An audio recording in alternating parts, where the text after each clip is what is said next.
चलो विद्यार्थीगण, मैं इसके कश्यप आप तमाम विद्यार्थी का स्वागत करता हूं। कैसे हैं आप लोग? और आपको राजधानी के इस मंच से एक बार पुनः सभी का अभिनंदन है।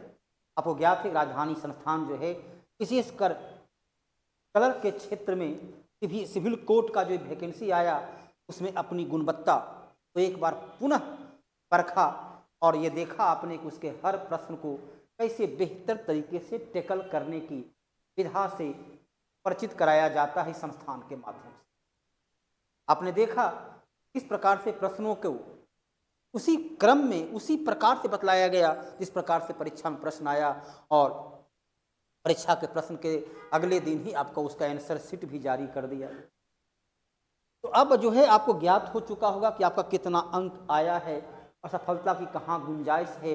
और पीटी तो चलिए लोग अन्य अदर एग्जाम भी पढ़ते रहते हैं, सामान्य चीज़ रहता है तो उसको पढ़ लेते हैं, लेकिन यहाँ डिस्क्रिप्टिव है अर्थात आपको लेखन शैली।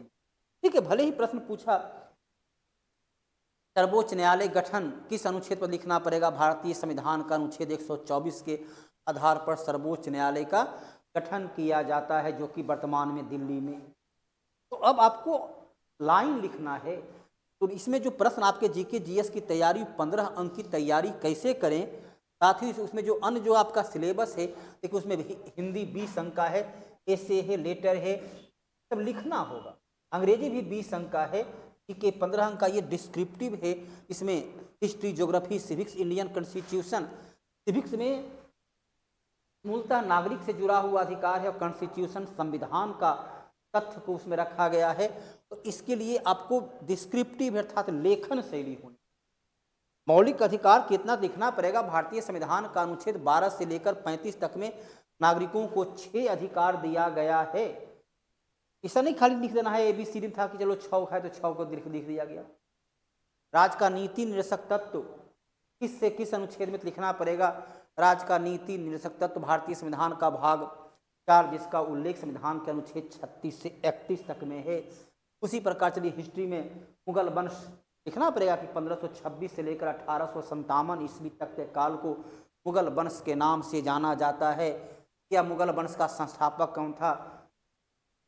तो फरगना का शासक उमर शेख मिर्जा का पुत्र जहीरुद्दीन मोहम्मद बाबर मुगल वंश का संस्थापक था। तो आपको इस प्रकार से उत्तर देना है, और जब उत्तर इस प्रकार से देना होगा तो जाहिर सी बात है कि आपको बेहतर तरीके से उसकी नॉलेज चाहिए, उसकी पकड़ चाहिए। और मैथ 10, रीजनिंग 10 और ये कंप्यूटर 15 अंक का जो है ऑब्जेक्टिव जहाँ ABCD करके क्वेश्चन इसमें पूछा जाएगा। तो 20 दूनी 40, 10 50 55 65 75 तथा 90 अंक का जो आपका है उसको कैसे बेहतर तरीके से पीटी में चलिए आपने अपनी योग्यता अपने स्वाध्याय के बल पर या किसी अन्य संस्थान से भी पढ़ लिए, लेकिन आपने देखा होगा कि यहाँ के पढ़ाने का तरीका क्या है, कैसे हर तथ्यों को सामने आपको वाक्य के रूप में, सेंटेंस के रूप में रखा जाता है।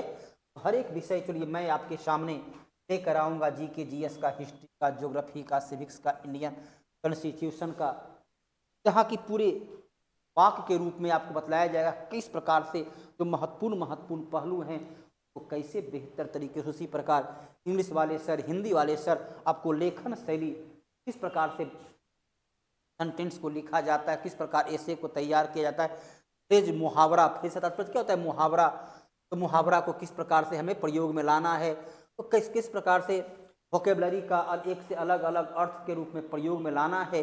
तमाम तथ्यों को पूरे विश्लेषणात्मक, वर्णनात्मक और लेखन क्षमता के विकास को ध्यान में रखकर आपके सामने उसके तमाम सिलेबस को प्रस्तुत किया जाएगा, ताकि आप जब उसमें एग्जाम में बैठें तो पूरे कॉन्फिडेंस के साथ रहें, बिना किसी झिझक के प्रश्न का उत्तर दे सकें।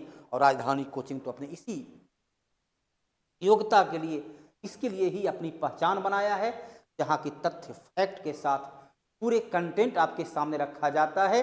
पढ़कर जाएं, सफलता निश्चित ही आपके कदमों को चूमेगी। चलिए, ये जानकारी आपको महत्वपूर्ण जानकारी हो चुकी है, और एग्जाम की जो तारीख है,